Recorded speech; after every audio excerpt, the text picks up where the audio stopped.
They let you guys eat in here? Yeah. I'm gonna ruin your appetite with this one. Are you ready? A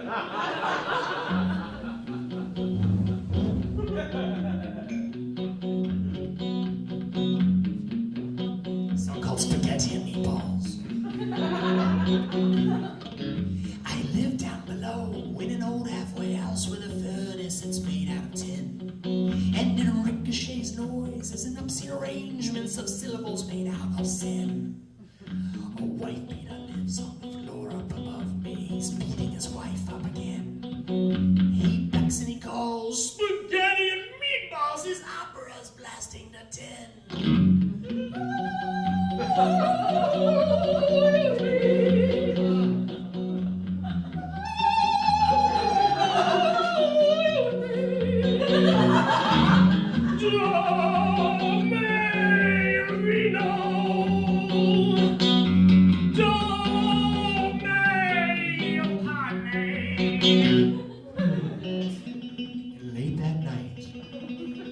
Dreamt that the young man walked outside and looked in the window to witness the most horrible crime.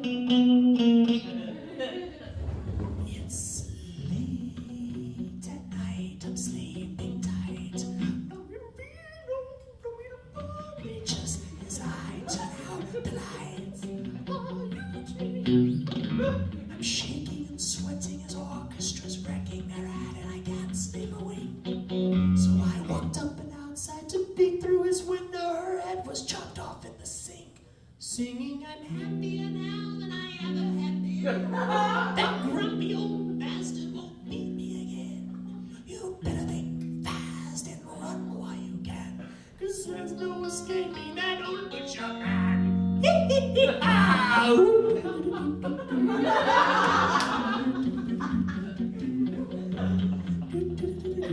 Just passing time with the musical interlude while she's going nuts upstairs.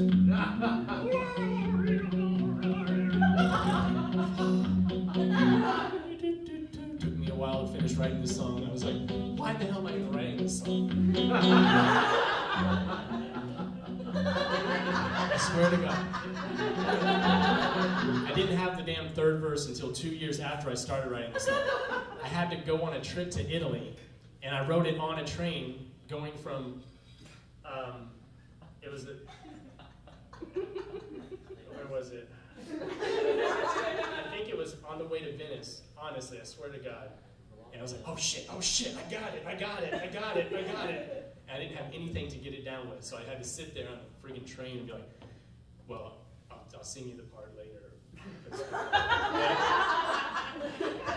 It's late. No, it was that part. I was like, I'm having rhythmic paralysis in this song. It's like, and I needed a break. And then it was like, it's late at night, I'm sleeping tight. It was that or something else. But anyway, I had a breakthrough. I was good writing songs, and I was in my 20s. And anyway, the song took a lot longer than it should have. If I had known it was going to take this long, I would have put it down and written some other songs. But I let this one stop me from writing other songs because I had to get this one finished. You know what I'm saying? Move on, dude. She'll like you when you find somebody else. That's what happens with songs. Start on some new songs, the old one comes right back. This is how it goes. This is how it goes. Are you ready to finish business?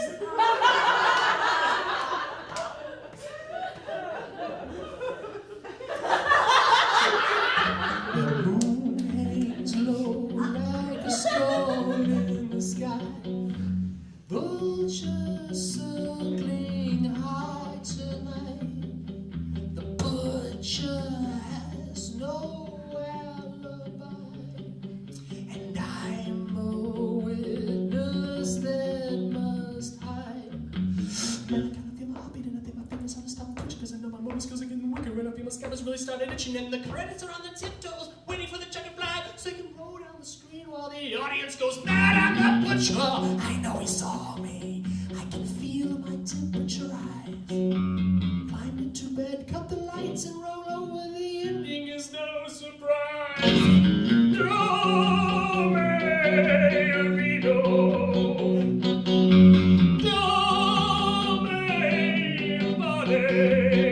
Raviolis, you know, know, spaghetti sauce is going all over the ceiling.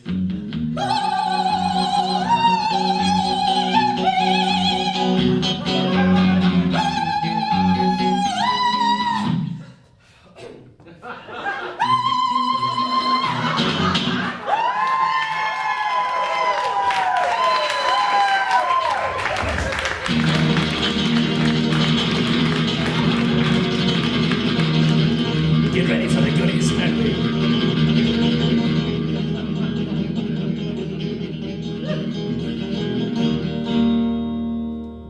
I knew I had to leave my band Sick Dick when I turned 19.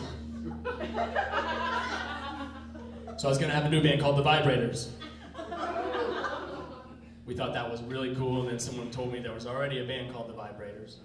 So we changed it to some other ridiculous name until we landed on The Goodies, because The Goodies came from a dream where I asked my angels, what the hell am I going to call this thing that is coming out? And angels gave me some kind of a hangman. It was 3, I swear to God, 3 and 5. What was that? G-O-O-D-I-E-S. 7, sorry. 3 and 7. And the letters were all scrambled, and I couldn't get the name. I woke up and all I knew that's what it was. So I went with my 2 stooges, the bass player and the drummer, Mike and Patrick, down on a beach trip, vacation. And they asked me what the name of the band was going to be, and I said, for anybody who hasn't seen The Goodies, it's one of the greatest bands in the world that you've never heard of. I went to go to the bathroom, taking a leak. I think I had a Coors Light in my hand, and I told Patrick about the dream, and he unscrambled a letter somehow. He said, "What's The Goodies?" I said, "It's an old English comedy," because I told him, you know, he was working on this name more than I was. An old English comedy in the 1970s I used to watch as a kid, living on an Air Force base. I was like 6 years old, and it was 3 English guys making fools of themselves and doing all this kind of stuff, and all of a sudden stopped in midstream, and I was like, "That's it!" Bass player's like, "I think I like it." And the drummer doesn't like anything I say, ever. He didn't like The Goodies, and he didn't like the mustache. But later, 10 years later, he's like, "Yeah, that's pretty cool." And I actually like that song, Spaghetti and Meatballs, but I didn't like it at first. Well, this was one of the first songs that I used to try and get these guys in on this new band.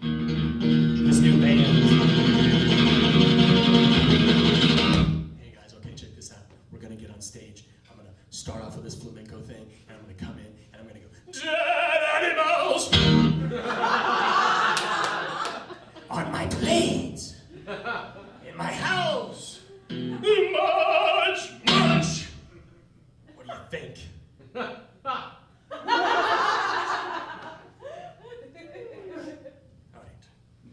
I'm gonna change it up. An Italian man walks into the bar. Plates of red meat, he's spinning it on his fingertips. All these pretty bellissimas are fanning themselves and quivering. Their breasts are voluptuous and high. Then I say, "Flesh and bones between my teeth, in my mouth, crunch, crunch." You take your drumstick and your drum, and when I go, "I love animals," we go together. Okay? "I love animals." One more time. Animals. They taste great. What's the name of the song? Just vegetarian. Hey, it's what's for dinner. Kill 'em. Grill 'em. Asheville, North Carolina. We love you. Yum, yum. Gotta get me some.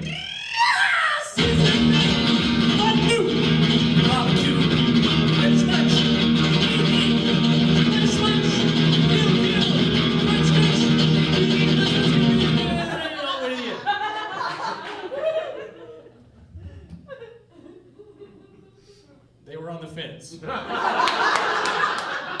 Almost had them. But what really sold them on The Goodies was a road trip to New Orleans and a lot of drinking. And our first gig at Checkpoint Charlie's, they washed laundry, and then there was a band that played on stage. Somehow, our drunk asses talked them in to letting us get on stage with their equipment during a set break. And we got up. That was our very first show. It was in 1994. And this is the song that we did. And I was like, I swear to God, and I had my eyes closed. I was staring at my feet the whole time because I was so nervous.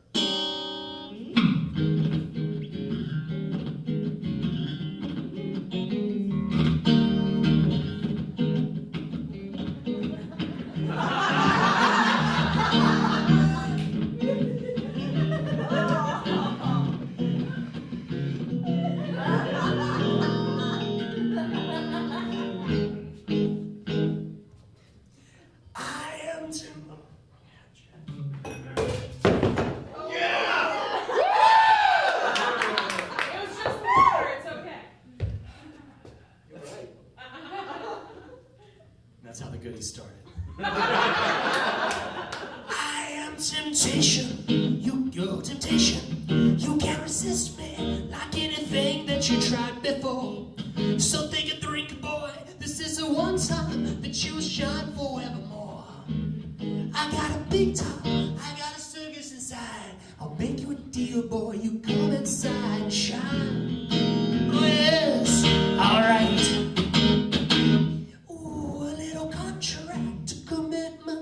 I'll suit you up alright. A little blood, boy, a little blood and soul on this hot New Orleans night. So take a drink, boy, join up with me. I'll make you a legend, you wait and see. Kiss your past goodbye.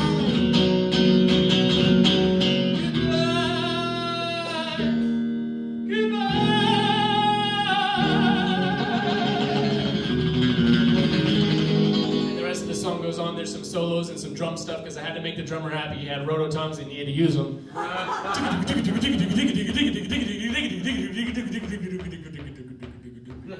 Thanks, Mike. Neil Peart and shit like that. I said, chill out on the rotos, man. This is my next song. On this one, I'm a vampire. You thought the other one was badass. Check this shit out.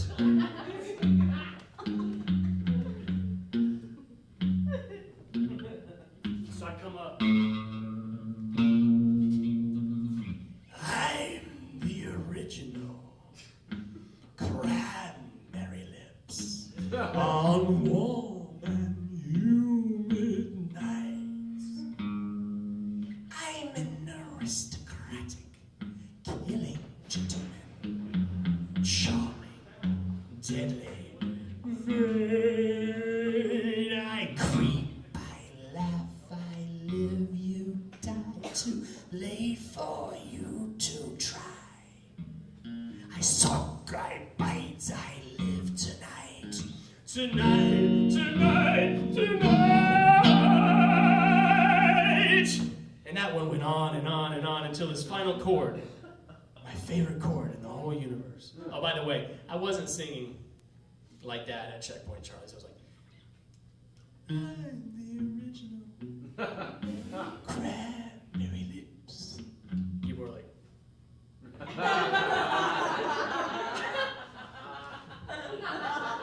as I get older, I don't give a shit. I'm the original.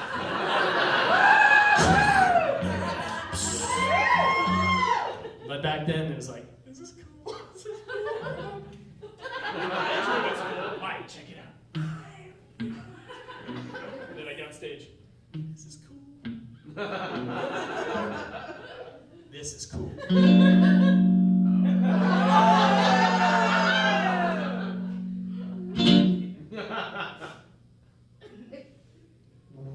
What do you mean my card doesn't work?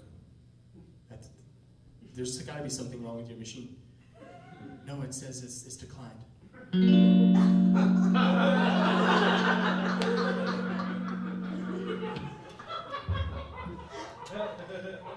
She looked really hot the night before. Go home. There's fairy dust in the air. Drinking whiskey. You tell her she looks ravenous. You wake up. Her cat's sitting next to you. With a claw.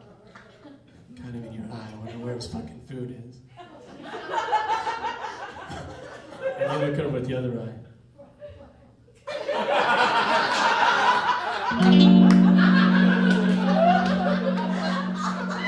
I love this chord, it's my favorite. Very useful. Anything, pick something, somebody. Ducks. Ducks, okay. So you go to Duck Dung Pond, Lake Tomahawk. Have you been there? Yeah. Okay.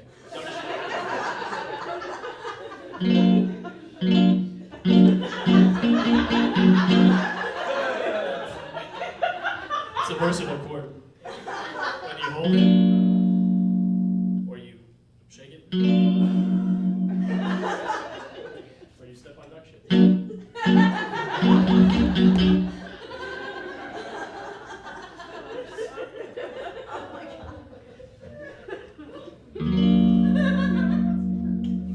Thank you. Good night. I'm so distracted. So after that song, we had to beef it up. We had to rock it. And we had to have a song that everyone knew, because no one knew our Cranberry Lips. Plastic.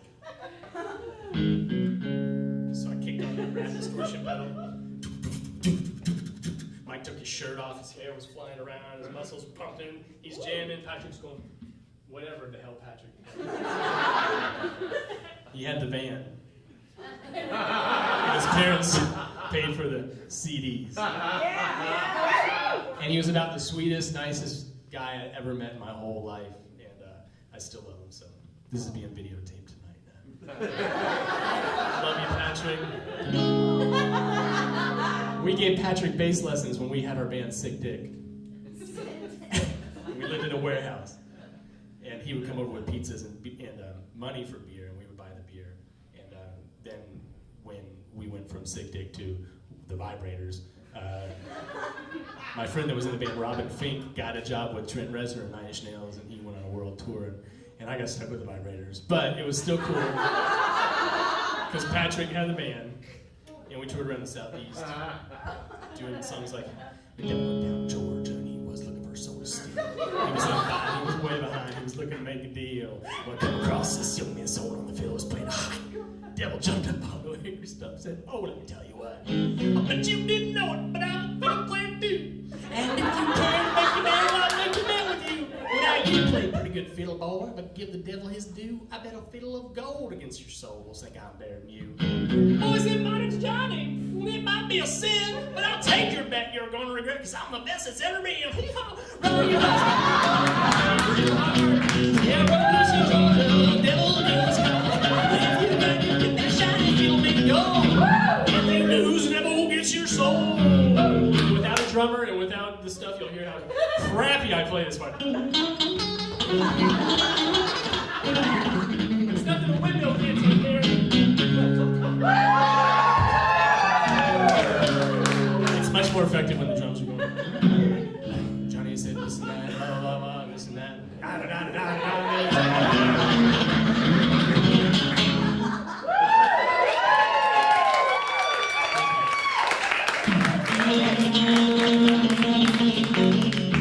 And after that one, we kept them going.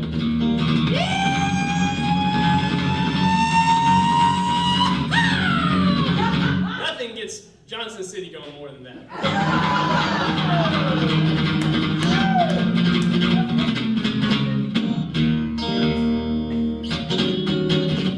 I wrote this song at 15 years old. My mom found the lyrics and she took them to a therapist, a psychologist, to see if I was crazy and needed to go into a home or some shit. She came back, she pulled me aside, we're hanging out over this brass friggin' table that I wasn't allowed to touch as a kid. because it left fingerprints, and my dad had to friggin' come and friggin' get those fingerprints out, and doing bills and getting the fingerprints out of the brass table were like miserable experiences for my dad. And she was across from one end of this big round brass thing, and I was on the other end, and she was like, honey, these lyrics, I found them in your room, and they really disturb me. You're talking about, well, I'm not even going to go into it. This was a song derived from that, but I took those bad lyrics out, but I started to laugh because it was my sense of humor, and she wasn't really there, and I didn't know what it was because I was too young. I thought that maybe I was a devil, but I was kind of like starting to smirk, and she goes, that's the look that scares me. These ugly little things and it's really and baby it's an old night light right to me right, oh yeah. Another thing I like to do with the goodies is shake the legs. Crazy days gotta think of all these holes inside that you get loud.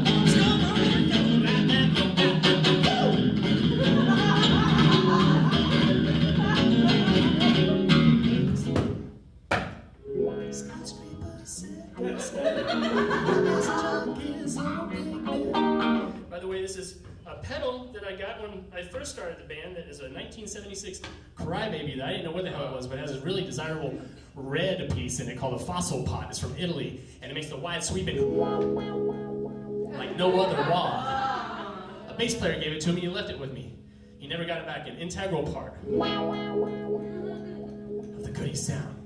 I know 95% of you are like, I've never ever heard of this band, it's probably just a bunch of bullshit.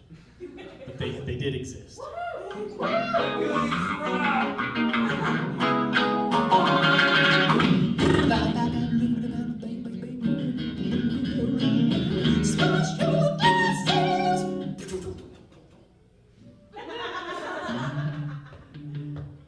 And the last song of the goodies, montage.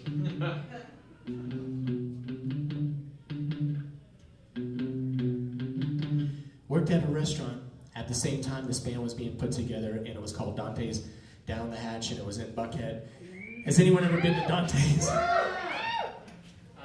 Dante was an old man, he was a Navy SEAL, and he had alligators in a moat. And then there was swear to God, there was a wharf with a prostitute hanging out of the window, and a sign down below that says, Miss Polly can accommodate up to 14 sailors a night. And then there was, 2 levels, and it was all fondue, because he made a killing, like $25 for some uncooked meat, and you cook it yourself. I was the fireman, I was the busboy, so I had oil in the pan, and I go to the table, and I would light the sterno, and I would say, now you guys be careful, this is gonna get hot. Do not, under any circumstance, throw the cherry tomatoes into the oil pot. Really? Let's throw the cherry tomatoes.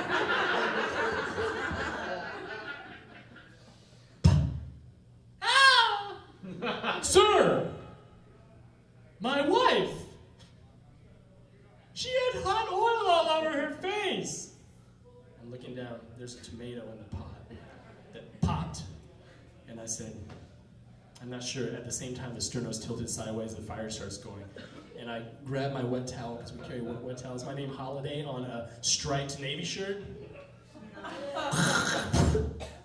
And I fixed that. Went to the next table. They said, is live music on the ship? Because there was a ship over across from it where the alligators were and had a jazz band. I said, yes, there's a $5 entertainment fee. But my sense of humor came out at the wrong time, and I was too young to know what I was saying when I said, but for an additional $5, we can arrange to have your head put right into the bass drum. I thought they were going to laugh, but they didn't. So I told their server, and he said, you didn't really tell him that, did you? Yeah, I did. And anyway, Dante's.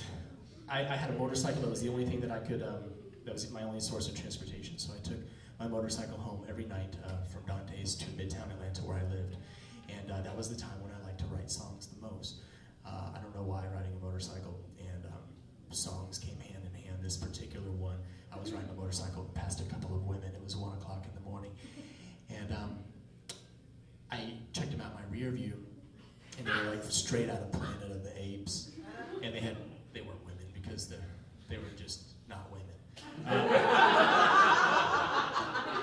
They had the pantyhose with the nail polish on them. And I chose to live in Midtown Atlanta because I love alternative living. But the nuns that live in my upper left back quadricle, or whatever you call it, in my brain, went, freaks, freaks! Came around the corner, there was a man, a 300-pound Rastafarian man with tinted ski goggles on and a Macy's bag in the middle of the street. He looked like some strange exotic animal. I felt like I was not supposed to be there, like this was his gig. He was like, freaks, freaks! They moved from the left upper quadruple to the right balcony section of my brain. I got home, the nuns were waiting for me on the screened-in porch, and we wrote Freaks together. Since my baby left me. Riding midtown on my motorbike, oh, hour quarter after midnight, oh, I saw some girls, but I knew they were men, oh, spitting broad shoulders and a bashed up shins, yeah, freaks, freaks, they're running around, freaks, freaks, they're all over town, freaks, freaks, they're giving me looks, yeah, freaks, freaks, I have all those hooks, yeah. Motorbike, oh woo! Saw some guy with some ski goggles on, oh woo! I didn't know if it was wrong or right, oh woo! Cause it depended on the brand they were, yeah. Freaks, freaks, running around. Freaks, freaks, they're all over town. Freaks, freaks, they're giving me looks, yeah. And a handful of zooks. My good friend Danny Zook, he was a nut. Nexus, have you ever heard of a designer drug called Nexus? He did. He knew what it was. I only did that twice. Hush, puppy!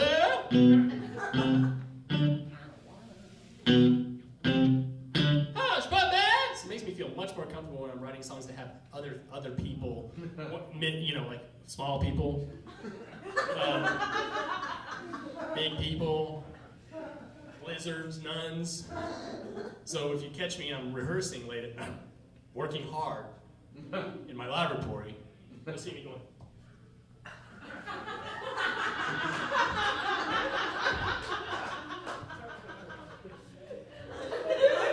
It warms me up before I go break into Jones.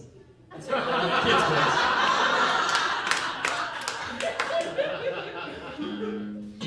That's the end of the goodies montage.